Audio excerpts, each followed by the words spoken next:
Поздрав за сите слушатели на ЕСИ Радио. Вие сте со шаховската емисија Шах со Јуришен Доновски. Денес имам задоволство до мене да е 13 годишниот Антон Златков.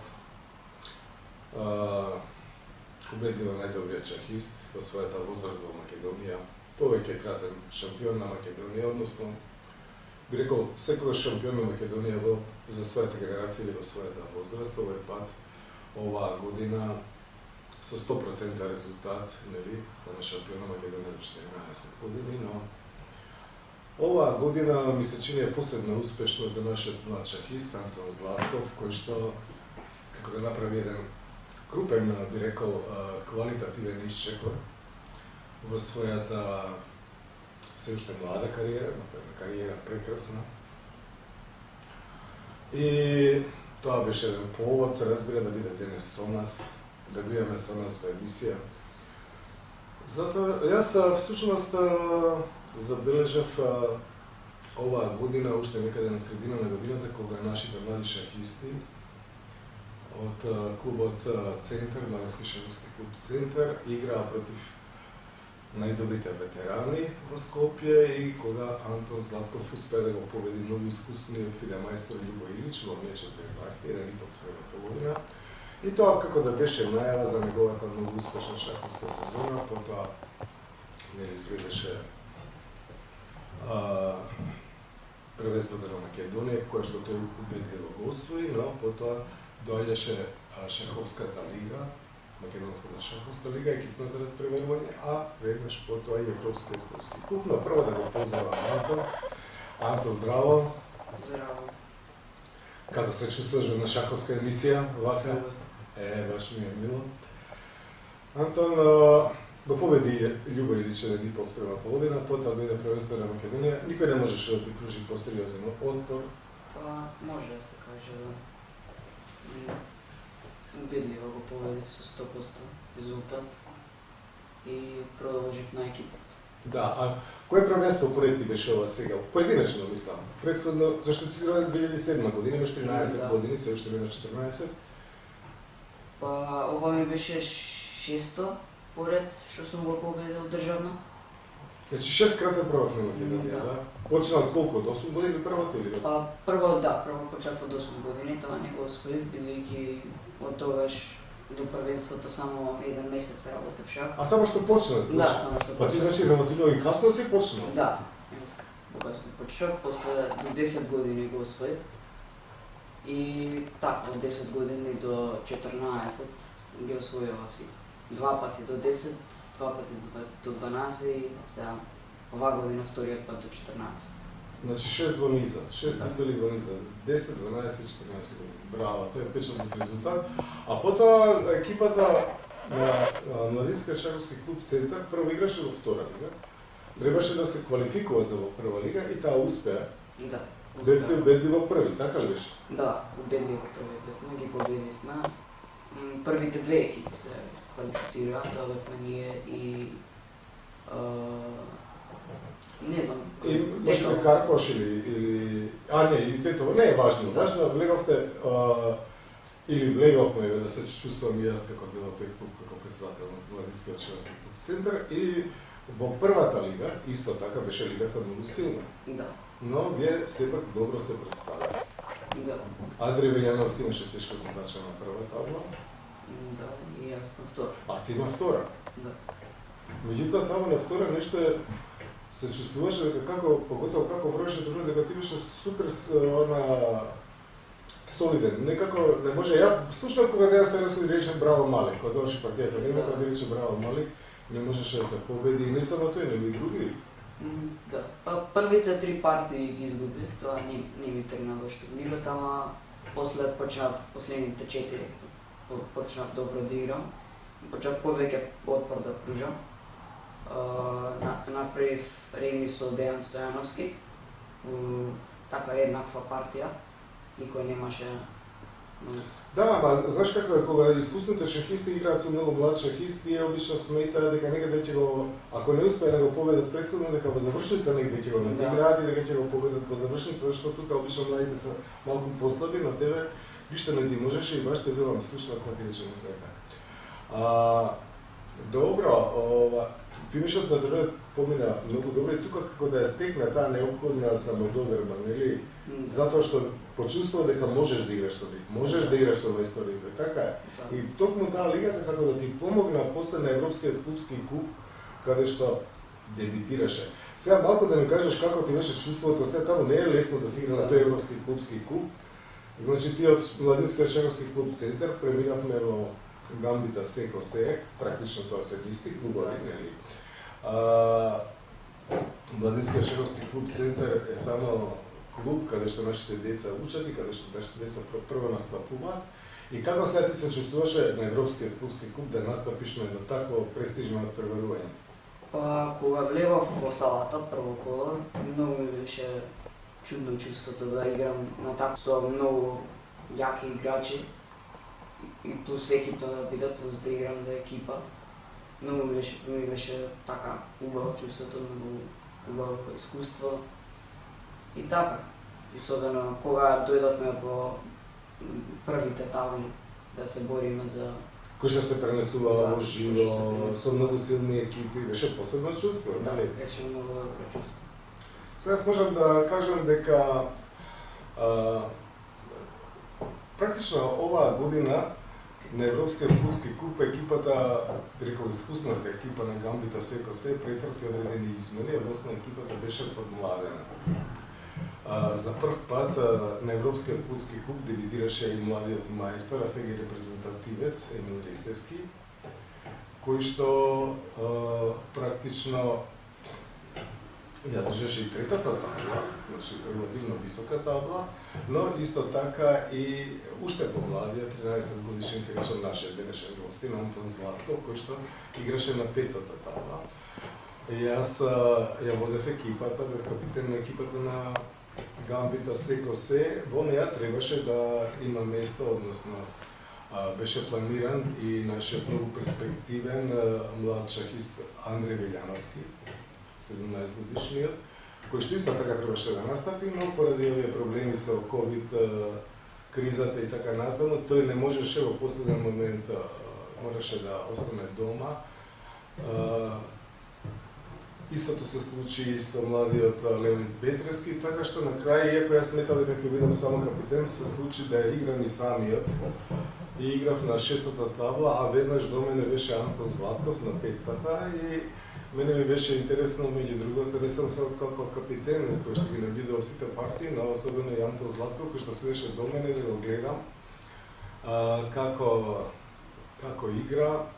И она што е впечатливо кај Антон Златков, тоа е неговата концентрација за време на играта, неговиот фокус и тоа што го рационално да распоредува своето време. Тоа е многу нетипично за младите шахисти кои што во принцип не знаат да кочат.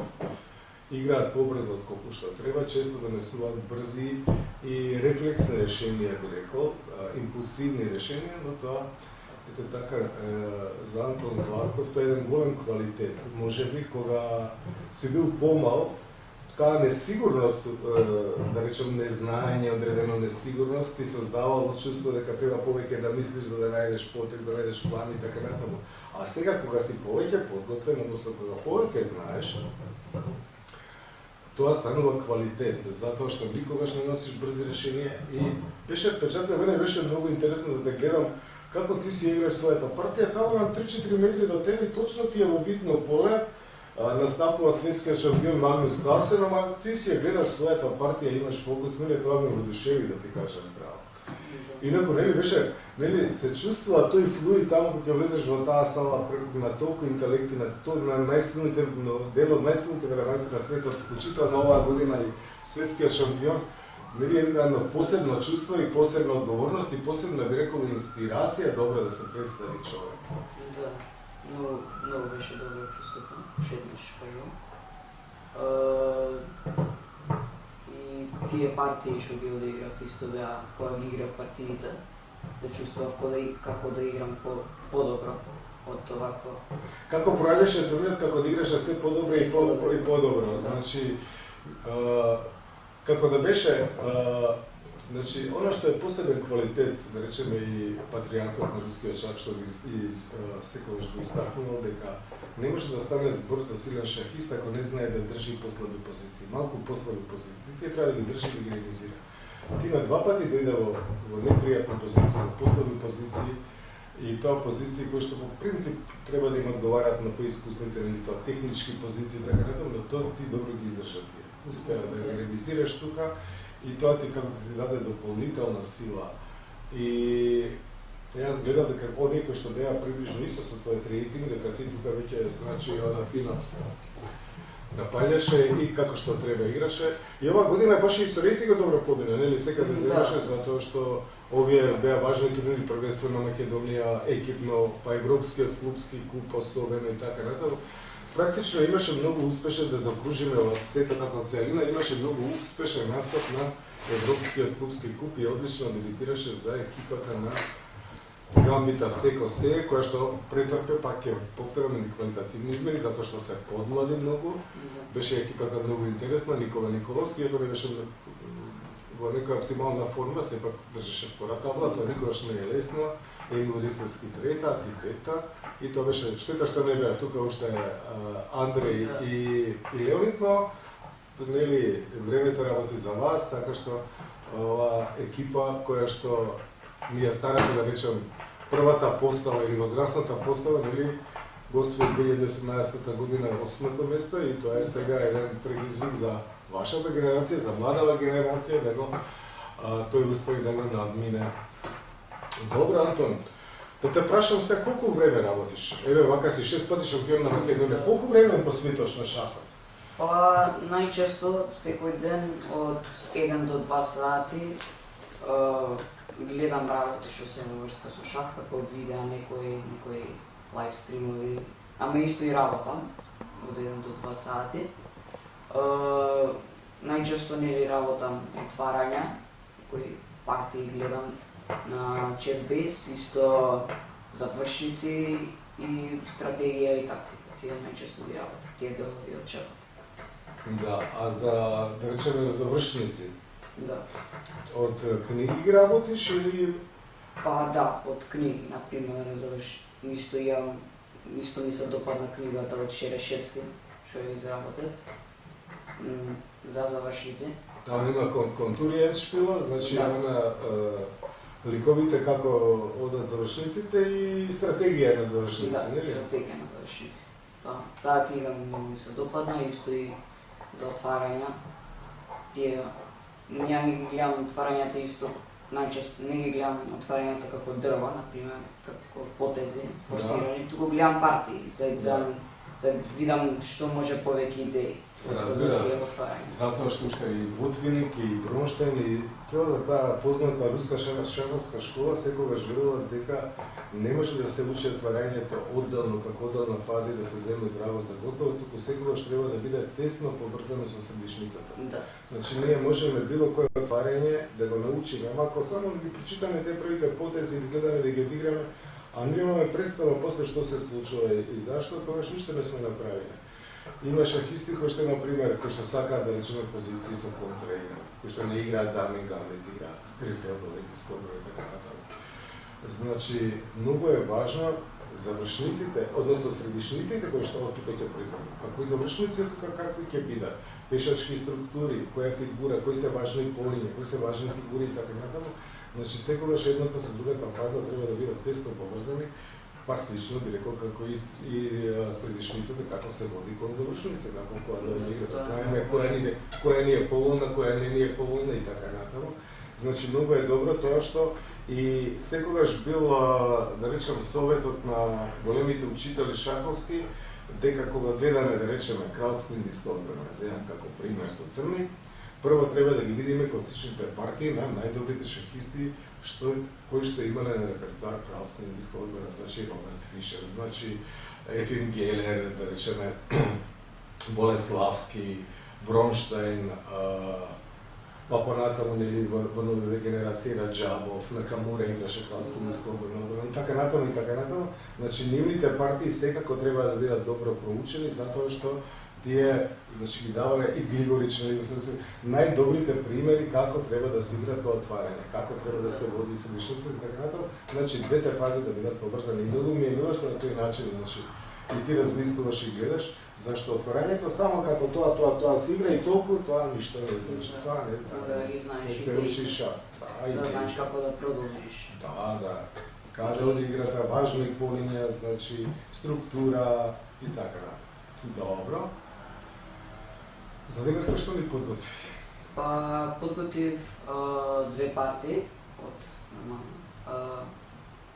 од ЕКК. Од Европскиот фудски клуб, да? Добро. Подготвив тие партии, подготвив една победа и едно реми со еден јак федамајстор, Розенталис. Едуард Розенталис е искусен и многу силен велемајстор, добро, тој сега во одредена возраст, но сепак и он има една многу книга напишана, може би има и повеќе, но јас знам за една, каде што он точно дава примери каде во која завршница, која фигура треба да се спини, а која не. Или патот кон завршница. И таа книга е исто така е препорачена, е многу добра. Инаку тој беше многу техничен велемајстор и многу силен. И сигурно дека има многу пати играни за својата Литва на Олимпијади и се. Но ти таа партија ја водеше многу добро, така ќе видиме сега и на кога ќе се дојдеме на компјутерот до нашата база. Кои се предстојните планови да те прашам пред да поминеме на шаховскиот дел, каде што ќе коментираш твоите партии? Планот ми е да дојдам до 2300. И да станеш мајстор. Тоа ми е планот сега. Тоа ти е сега планот зацртан за 2014 година, или како? За кога е да дојдеш до 2013? Мислам што побрзо, сега не ќе нели многу да брзам, не ќе многу. Не ќе да се отеретуваш да речеш до година, ама значи ќе дадеш се со континуирана работа да ја постигнеш таа цел. Еве да речеме, тоа е нели ние секогаш се споредуваме. Сега ако ти се споредуваш и на светската листа со својот рейтинг, со тоа какви се твоите врстници во светот, тоа е една добра споредба да видиш каде си. Друго кое што може да биде поттик исто така, да речеме е тоа што еден листовски стане мајстор, значи почна да станува со 15, заврши со 16 години на истиот турнир и стана мајстор, да? И тоа е да речеме исто еден мотив, нели? Да. Ти да речеме сепак и касно си почнал малку, но сепак брзо си се вклопил, си почнал добро да работиш, си добар талент и еве сега, значи имаш уште, сега ќе направиш уште малку 14 години, така ли? Или до 15 години, 15, нешто да станеш мајстор, затоа што границата сега на шахистите се е по-ниска стана, стануваат велемајстори. Ти го гледаше Гукеш, има 16 години. Да, играше за Прилеп. Колку играше силно, колку и како на прва табла, многу добро играше. И најдобро резултат постигна, да. И читав малку за него, година и пол него да излезе на дома, со тоа ковид од Индија, само работа и се тука експлодираше. Да. Значи тоа е добра цел што се е задал пред себе, мајсторската титула, рейтингот 2300, значи со многу работа, тоа не е недостижно или приближно. Да. Значи работа да си ги дава резултатите со самото тоа што ти покажа дека можеш да играш и со велемајстори, со интернационални мајстори, со мајстори и да држиш, значи да не губиш, да држиш и последни позиции. Значи сега одиме кон титулата мајстори да се учиме и да ги победуваме овие. Да. Многу се види. Така посакувам успех и да видиме сега дел од твоето творештво на Европскиот фудски клуб.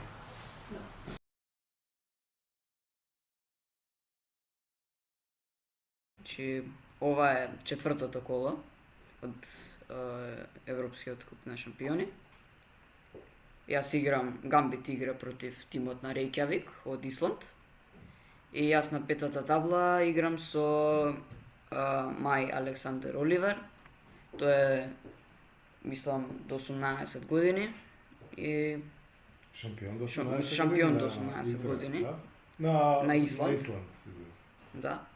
Играме E4, C5, Конј F3, D6 и јас играм варијантата со ловец на B5 шах. Сега тука нормално има потези ловец D7, Конј C6, ама противникот ми одигра варијантата со Конј D7. Јас рокада, A6 и сега нормално тука исто има ловец D7 потези со идеја на ловец D7, D4, C4, дама D4 со идеја C4. тој систем да го игра.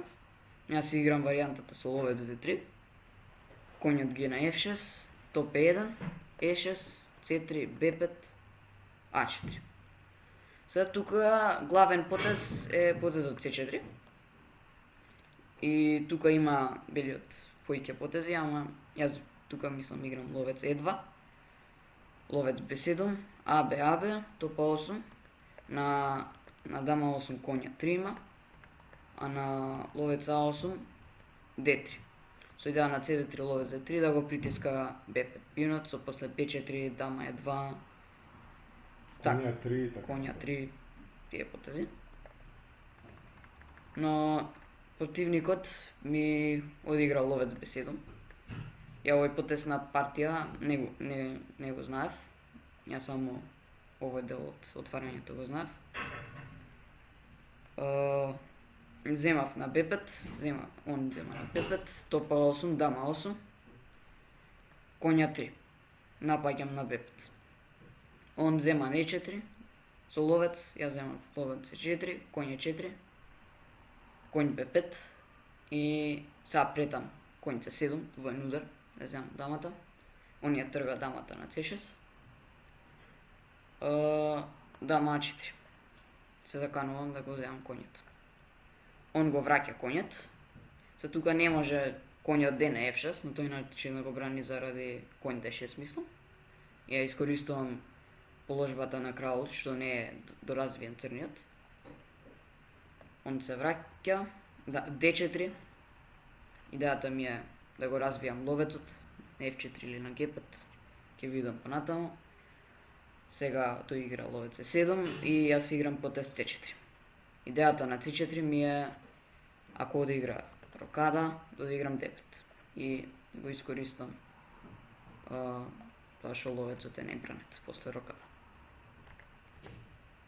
Но целата оваа концепција, кога ти одиш на Б пешак, ти го даваш својот централен пешак E4, значи се оправдува со тоа што ти имаш цело време одредена предност во развој. Да. И затоа се отвора играта практично во твоја полза, затоа што ти неколку темпа добиваш и имаш предност во развој, и затоа твојата игра е многу логична и силна, да? Да. Тоа е. C4 беше важен пот. C4, да. Затоа што сега не му е лесно, како? Му Да. фали еден потек за да заврши развој со мала рокада, ама никако не може да го стигне да го направи тој потек, и тоа ја определува и го определува Да. на тамошниот тек од партијата. Точно. Сега он тука и да, како што кажавте, нема многу потези. Не му е баш лесна позицијата, не е доразвиен, не ни може рокада да направи. Затоа он ми зема на D4. На D4 на радост на твоите подобро развиени фигури. Да. И затоа сега ќе деш И јас сега конјот деф на D4. повторно темпо. Со темпо ја напаѓам дамата и ја го вклучувам конјот. Он ја враќа дамата на B7 и јас играм потез кој на F5. Со идеја да земам на D6 двоен удар, а нормално ако ќе ми земе, Заради да, врзувањето да, заради губи врзувањето, дамата, да. А пак. таа дамата мораше да биде тука на B7 да го пази полето Да. А8, значи да, многу работа за црните фигури, а не се развиени, не може да постигне, да? а не ни може рокада да направи заради коња 7. Виси не се. Да, не сум виси. Тој еден потек не заврши да го Да. направи. И сега он тука игра потез коњ на C5. Јас играм коњ D6, крал F8, коњ B7. Коњ D6 беше двоен шах, Да. само да Коњ напоменеме, D6. значи кога е коњ D6 мора кралот да игра кога е Да. двоен шах. Не сме крал на D8, поради коњ B7 со шах ја земам дамата. И он не стигнува да ми ја зема и мојата. Затоа не мора на F8, не смеам дама E8 мат заради коњот. Тоа е исто. Не е мац, значи. Да. И Сега ова сега беше- тука, во оваа позиција, имав полесен добиток со дама на А3 потезот.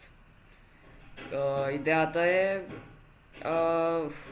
тоа што кралот не може топо да се вклучи во игра и да ги останат дамите во игра. Треба да ги останат дамите во игра и И побрзо да побрзо заврши да завршим. работата.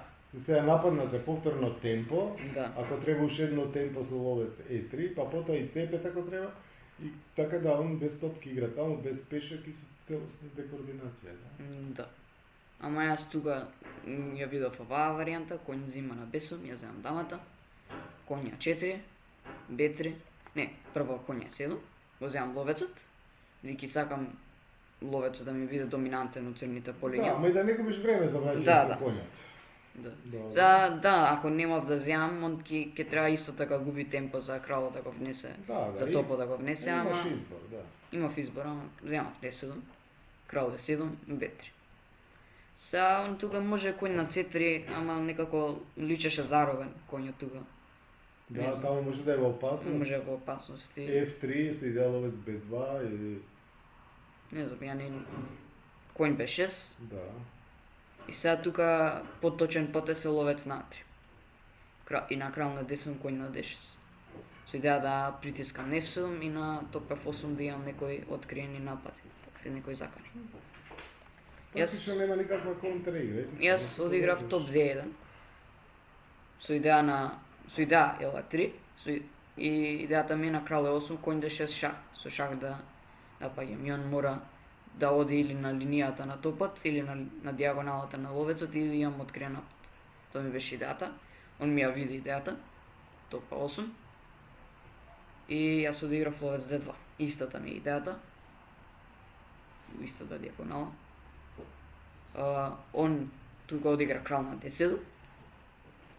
Јас ловец F4 шах. За на крал на C6 тука. Јас имам конј D8 шах. И земам на F7. Исто и со крал на C8 имам конј на D6. Затоа мора да бега на Е. Затоа мора да бега на E7 или на E8. Он одигра крал на E8. И јас ловец на E3. Го напаѓам конјот. Он се враќа со конјот на D7 и сега конечно ми дава шанса да ги буткам пионите. А мораше ти дадеш Да. B4. Игра топ на B8. Конј D6 шах. Крал E7, B5. И сега он тука ми одигра интересен потез конј на D5. Со идеја да ми ја прекине линијата на топот и ако јас ке земам тука, он да земам тука. Сега нормално немам ловец F4 шах заради E5. И не, едноставно да не се сме. обида да ти ја Да. скине низата на тие два врзани одлично поставени пешаци кои што веќе дојде на B5 и C4, да. Јас се одиграв конј на F5, мислам добар потез. Да. Крал на F6 и се вратив конј на D4. Сега нападнат му е конјот на D5, зема. Да. Зема на E3, јас земам F3, он конј C5, пробува да ми ги блокира B и C пионите, но Но тоа е само да, привремена блокада. привремено. Јас Да. играм конј на C6, топ на B7, и сега тој што ми отвори F линијата ми дава идеја да притискам на F7.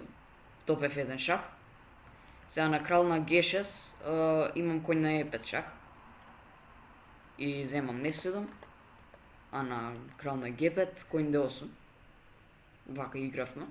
Топ D7. Конј F7 шах. Сега мора крал на H5, поради тоа што на крал на G6 или на крал на G4 конј E5 го земам топот. Крал H5, јас се доаѓам конјот на E5, топ на D2, G4, не сме кралот на G5 или на H4 да дојде заради конј F3, го земам топот, крал на H6, топ F2 прва, бидејќи сега е 38 потез и јас сакам да дојдам до временска контрола, имам плюс 30 минути. Да ја помниш временската контрола која што е на 40 потек, после се добива Да. по половина час. Сега играм потез H4, претам конј F7 и на крал на G6 H5 мат. Он мора да се брани со G6 или одма G5. Јас играм топ на F7, он ми дава шах на D1, јас крал на G2, ми дава шах на D2 и јас со крал доаѓам на F3. Тука веќе нема шахови. Сега повторно сакаш G5 и топка се Сега претам G5 и топ H7 мат. Он ми игра G5, топ на F6, крал на G7, H5 и тука црниот се предаде. Се преброја дека е 3 помалку и Да. нема што да мрда. И идејата на белиот е топ F7 и топ C7 да избрка блокадата и да продолжи со Б пионите. Добро, И така. одлична победа, да. Да, и така јас го победив. Исландјанецот Александар Оливер Мај и мислам тимот победи 3,5-2,5, Да, колку што се сеќавам. победивме, да. Да. Така е, добро, тоа беше првата партија, а сега втората партија има, би рекол, поголема специфична тежина, затоа што играше со црни фигури против еден Да. многу силен, искусен велемајстор, кој што се вика Едуардас Розенталес. Да. Од Литва. Ова е втората партија што ќе ја покажам. Ова е од пето коло. Кога игра Гамбит против еден дански тим, не можам да се сетам. Тим Екстракон се викаше. Супер силен. Да, супер силен тим. Јас играв на пета табла против Розенталес Едуардас. Го видов на база на негови партии, видов дека многу исто сака многу да игра мароци системи. Тука мислев E4 C5 конј D6 D6, може ќе ми игра шел B5 шах. Може ми одигра тука D4, CD4, дама D4. Конј на C6, LB5. Ова е варијанта, LD7, LC6, LC6, C4. Сега тука во позицијава има нели конј на C3, ова е главна варијанта, конј F6, LG5, E6, голема рокада. Ова е исто варијанта, ама тука Розенталес сака да игра повеќе мароци системи, како што кажав. Јас играм конј F6, напаѓам D4, конј C3, играм G6. Сакам ловецот да го ставам на оваа диагонала. На долгата. Да, на долгата. Хаосум А1 диагонала. Рокада, LG7, дама D3 игра, се трга од диагоналата, за да нема некои откриени напади. Сад може ништо не претам во моментов, Ама после мала рокада Да, ќе сакаш, после мала конј рокада Е4, ќе сакам. затоа он затоа он уште од сега дама D3 уште игра. сега трга дамата, за да после видиш што ќе игра следниот пат. Да. Да го донесе решението еден поток покасно. Да. Рокада, конј D4, топ C8 игра, топ D1 и дама А5 ми идејата да ја ставам тука дамата и да направам место за топот на D8, за да ги ставам во центар топовите. Центар и на дами крил. Да. Тука игра B3, јас тука играм А6. Со B3 нормално идејата му е ловецот на B2 го стави тука ловецот. Исто против мојот ловец на Да се оваа спротивстави диагонали. на најдобро. Да. Јас играм А6, сега на некој момент сакам Б5. Може и во овој момент сакам Б5, но после ловец Б2 он брани на C3 коњот и мислам дека не оди Б5. Јас играм топот на D8. Сега овде е клучен момент. Овде Розенталес исто почна да мисли повеќе. Потроши 20 минути и одигра дама на E2. Сега во оваа позиција ја мислев дека он ќе одигра, го очекував потезот конј на D5. И сега мислев конј D5, E5, LD7. Сега и претам сакам B5 да одиграм, да го ослабам пинчево на C4. Тоа е чест мотив. Он би требало да одигра А4, дама на C5, са А5 и тука може да одиграм потез E5. Се да D6, D6, L4, дама C7 и со двата ловца после може да одиграм E5, L6. Ќе видам. Но не одигра конј D5, најверојатно поради оваа причина. Одигра дама E2. Сега он прети конј D5, бидејќи кога ќе земам E5 и прети на E7 да земам. Јас играм E6, он конј на C6, ја BC6 и конј на A4 играм. Сега тука јас сакав да одиграм потез D5, ама после E5, нели прети коњот да ми го зема, ама некако дамата ми е од другата страна на таблата, од оваа страна. Јас сакав овде да ми биде. Затоа јас прво го играм конј H5, со идеја кога ќе го смени ловецот, како што направи, да одиграм дама E5, но после ми се појави идеја и да одиграм E5 и конј на E6. со идеја коња да ги контролира овие полиња и така.